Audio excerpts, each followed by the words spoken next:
कि रोजो राति के पढ़ावेला भूगोल देवरा।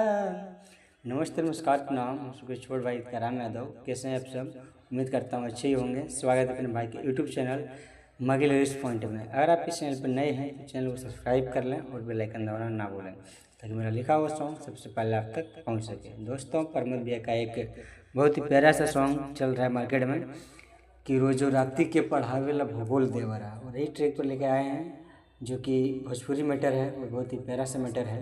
तो इसलिए बिना टाइम वेस्ट को बढ़ते हम लोग इसका मुखड़ा की ओर। तो इसका मुखड़ा कुछ इस प्रकार से है कि हटे पहिला मिलन करी छल राजा जी रे, हटे पहिला मिलन करी छल राजा जी, कि सक बावे तकराली मेडी कहल राजा जी, कि सक बावे तकराली मेडी कहल राजा जी, कि बावे हरियर पेड़ वही हरियर फल राजा जी, कि बावे हरियर डाल पात हरिये फल राजा जी, कि सक बावे तकराली मेडी कहल राजा जी रे, सक बावे तकराली मेडी कहल राजा जी।